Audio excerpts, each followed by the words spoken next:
ಈಗ ನಮ್ಮೆಲ್ಲರದ್ದು ಜವಾಬ್ದಾರಿ ಇದೆ ಇದರಲ್ಲಿ. ಇದನ್ನು ನಾವು ರಾಜಕಾರಣ ಬೆರೆಸ್ತಕ್ಕಂಥದ್ದಕ್ಕೆ ಬೇರೆ ಬೇರೆ ವಿಷಯಗಳಿದೆ, ರಾಜಕಾರಣ ಮಾಡೋಣ. ಬಟ್ ಬೆಂಗಳೂರು ನಗರಕ್ಕೆ ಆಗ್ತಾ ಇರ್ತಕ್ಕಂಥ ಅನ್ಯಾಯ, ಬೆಂಗಳೂರಿನ ನಾಗರಿಕರು ಪ್ರತಿನಿತ್ಯ ಅನುಭವಿಸ್ತಾ ಇರ್ತಕ್ಕಂಥ ಯಾತನೆಗೆ ಇವತ್ತು ನಮ್ಮೆಲ್ಲರದ್ದು ಜವಾಬ್ದಾರಿ ಇದೆ. ನಾವು ಕೂಡ ಬೆಂಗಳೂರಿನ ನಾಗರಿಕರೇ ಇವತ್ತು ಪ್ರಶ್ನೆ ಮಾಡಬೇಕಾಗ್ತದೆ. ಇವತ್ತು ನಮ್ಮ ಮಕ್ಕಳುಗಳು, ನಮ್ಮ ಕುಟುಂಬಸ್ಥರು, ನಿಮ್ಮ ಕುಟುಂಬಸ್ಥರು ಎಲ್ಲ ಹೆಂಗೆ ಓಡಾಡ್ಬೇಕ್ರಿ? ಯಾವ ಥರ ಓಡಾಡ್ತಾರೆ? ಈಗ ನಾನು ಒಂದು ಸಣ್ಣ ಉದಾಹರಣೆ ಕೊಡ್ತೀನಿ. ಯಾಕೆಂದರೆ ನಿನ್ನೆ ಸನ್ಮಾನ್ಯ ಕುಮಾರಣ್ಣ ಅವರು ಒಂದು ಟ್ವೀಟ್ ಮಾಡಿದ್ರು ಬೆಂಗಳೂರು ನಗರಕ್ಕೆ ಸಂಬಂಧಪಟ್ಟಂತೆ.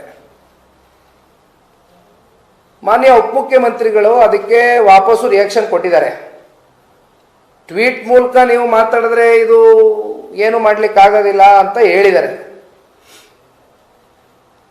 ಇವತ್ತು ಮಾನ್ಯ ಉಪಮುಖ್ಯಮಂತ್ರಿಗಳು ಬೆಳಗ್ಗೆ ಎದ್ರೆ ಸದಾಶಿವನಗರ್ ಮನೆ ಆಚೆ ಕಡೆ ಒಂದು ಮೀಡಿಯಾ ಬೈಟು, ಅಲ್ಲಿ ಎಲ್ಲರಿಗೂ ಏಕವಚನದಲ್ಲಿ ಮಾತಾಡೋದು.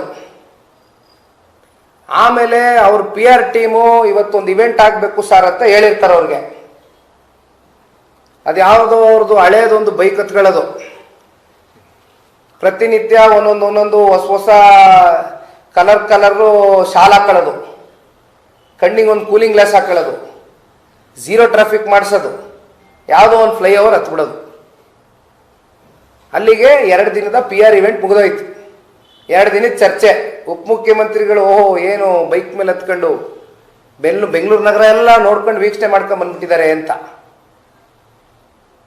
ಅಲ್ಲ ಸಾರ್, ನಾನು ಕೇಳೋದು ಉಪಮುಖ್ಯಮಂತ್ರಿಗಳೇ, ನೀವು ನಿಮ್ಮ ಘನತೆಯನ್ನು ದಯವಿಟ್ಟು ಕಳ್ಕೋಬೇಡಿ.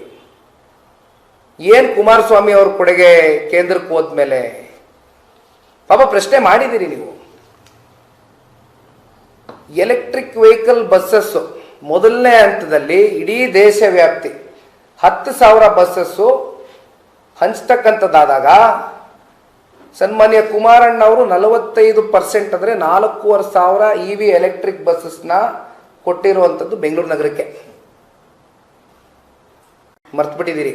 ಅದಕ್ಕೆ ಅಟ್ಲೀಸ್ಟ್ ಕನಿಷ್ಠ ಪಕ್ಷ ಸರ್ಕಾರದಿಂದ ಮುಖ್ಯಮಂತ್ರಿಗಳೋ ಉಪಮುಖ್ಯಮಂತ್ರಿಗಳೋ ಒಂದು ಕೃತಜ್ಞತೆ ಆದರೂ ಸಲ್ಲಿಸ್ಬೋದಾಗಿತ್ತಲ್ಲ. ಹೌದಪ್ಪ, ನಮ್ಮ ಬೆಂಗಳೂರು ನಗರಕ್ಕೆ ಅನುಕೂಲ ಆಗಿದೆ, 4,500 ಬಸ್ ಕೊಟ್ಟಿದ್ದಾರೆ, ಮೊದಲನೇ ಹಂತದಲ್ಲಿ ಹೈಯೆಸ್ಟ್ ಕೊಟ್ಟಿದ್ದಾರೆ, 45% ಅಷ್ಟು ಡೆಲಿವರ್ ಮಾಡಿದ್ದಾರೆ ಕುಮಾರಸ್ವಾಮಿ ಅವರು ಕೇಂದ್ರ ಸಚಿವರಾದ್ಮೇಲೆ.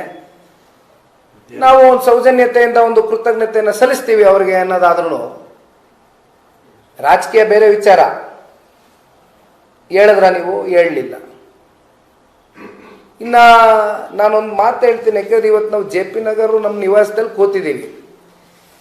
JP ನಗರದ ಡಾಲರ್ಸ್ ಖಾನಲ್ಲಿ ಇಲ್ಲೇ ಇರೋದು ಪುಟ್ಟನಹಳ್ಳಿ.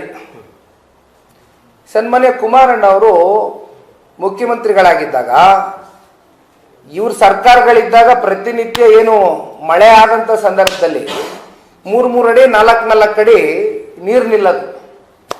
ಜನ ಅಲ್ಲಿ ಬದುಕುವಂಥ ಪರಿಸ್ಥಿತಿಲಿ ಇರಲಿಲ್ಲ. ಅವತ್ತು ಸನ್ಮಾನ್ಯ ಕುಮಾರಣ್ಣ ಅವರು ತೆಗೆದುಕೊಂಡಂಥ ಕೆಲವೊಂದಷ್ಟು ನಿರ್ಣಯಗಳು ತೀರ್ಮಾನಗಳಿಂದ ಇವತ್ತು ಜನ ನೆಮ್ಮದಿಯಾಗಿ ಬದುಕ್ತಾ ಇದ್ದಾರೆ JP ನಗರ್ ಡಾಲರ್ಸ್ ಕಾಲೋನಿಯಲ್ಲಿ. ಇನ್ನು ಬಹಳ ಪಾಪ ಪ್ರಶ್ನೆಗಳು ಕೇಳಿದಿರಿ. ಏನು ಬೆಂಗಳೂರು ಕೊಡುಗೆ ಏನು, ಜನತಾದಳ ಪಕ್ಷದ್ದು ದೊಡ್ಡವ್ರ ಕೊಡುಗೆ ಏನು, ಕುಮಾರಣ್ಣ ಅವ್ರ ಕೊಡುಗೆ ಏನು? ಇವತ್ತೇನು IT-BT ಸೆಕ್ಟರ್ ಬಗ್ಗೆ ಇವತ್ತು ನಾವು ಚರ್ಚೆ ಮಾಡ್ತಾ ಇದ್ದೀವಿ. ಇದೇ IT-BT ಸೆಕ್ಟರ್ನ 94, 96, 95 ಮುಖ್ಯಮಂತ್ರಿಗಳಾದಂಥ ಸಂದರ್ಭದಲ್ಲಿ ದೊಡ್ಡವರು IT ಸೆಕ್ಟರ್ಗಳಿಗೆ ಒಂದು ಕಡೆ ಭೂಮಿ, ಇನ್ನೊಂದು ಕಡೆ ವಿದ್ಯುತ್ತು, ಇನ್ನೊಂದು ಕಡೆ ಇನ್ಫ್ರಾಸ್ಟ್ರಕ್ಚರ್, ಇವಿಷ್ಟು ಕೊಟ್ಟಂಥದ್ದು ಸನ್ಮಾನ್ಯ ದೇವೇಗೌಡರು ಸಾಹೇಬ್ರನ್ನ ಲ್ಯಾಂಡ್ ಟ್ಯಾಕ್ಸ್ ಎಕ್ಸೆಂಪ್ಷನ್ ಫಾರ್ 10 ವರ್ಷ. 10 ವರ್ಷ ಟ್ಯಾಕ್ಸ್ ಹಾಲಿಡೇಯನ್ನು ಡಿಕ್ಲೇರ್ ಮಾಡ್ತಾರೆ ದೇವೇಗೌಡರು ಸಾಹೇಬರು.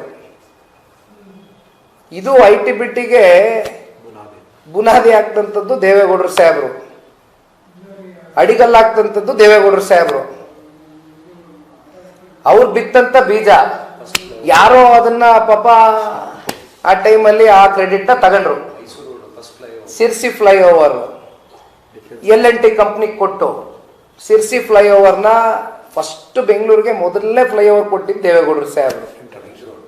ರಿಂಗ್ ರೋಡ್ ಈ ರೀತಿ ಹೇಳ್ತಾ ಹೋದ್ರೆ ಆಮೇಲೆ ಇನ್ನ ಮಾನ್ಯ ಡಿಫೆನ್ಸ್ ಲ್ಯಾಂಡ್ ಕಾವೇರಿ ನೀರು ಅದು ಬಹುಮುಖ್ಯವಾದಂಥ ವಿಚಾರ. ಬಹುಶಃ ನಮ್ಮ ಪೀಳಿಗೆ ಇವತ್ತು ನಮಗೆ ಅದ್ರ ಬಗ್ಗೆ ಅರ್ಧ ಜ್ಞಾನ ಅಥವಾ ಜ್ಞಾನವೂ ಇಲ್ಲ, ಗೊತ್ತೂ ಇಲ್ಲ ಅದ್ರ ಬಗ್ಗೆ, ಲೀಸ್ಟ್ ಇನ್ಫಾರ್ಮೇಶನ್. ಏನು ಬಹಳ ವರ್ಷಗಳಿಂದ ಅವರು ಮುಖ್ಯಮಂತ್ರಿ ಆದಂಥ ಸಂದರ್ಭದಲ್ಲಿ 9 TMC ನೀರಷ್ಟು ಕಾವೇರಿಯಿಂದ ಏನು ತಗೋಬರ್ಬೇಕು ಅಂತಕ್ಕಂಥ ನಿರ್ಧಾರ ಮಾಡಿದ್ರು. ಅವತ್ತು ಕೇಂದ್ರದಲ್ಲಿ ಕಾಂಗ್ರೆಸ್ ಇತ್ತು ಮುಖ್ಯಮಂತ್ರಿ ಇದ್ದಾಗ, ಅದಕ್ಕೆ ತಕರಾರು ಮಾಡಿದ್ರು. ಅವರು ಪ್ರಧಾನಮಂತ್ರಿಗಳಾದ ಮೇಲೆ ಸನ್ಮಾನ್ಯ ದೇವೇಗೌಡರು ಸಾಹೇಬರು ತಗೊಂಡಂಥ ನಿರ್ಣಯ. ಇವತ್ತು ಕಾವೇರಿ ನೀರು ಮೂಲಕ ಕುಡಿಯೋ ನೀರಿನ ವ್ಯವಸ್ಥೆ 9 TMC ಏನಾರು ಆಗಿದ್ರೆ ಅದಕ್ಕೆ ಸನ್ಮಾನ್ಯ ದೇವೇಗೌಡರು ಸಾಹೇಬರು ಮೂಲ ಪುರುಷರು.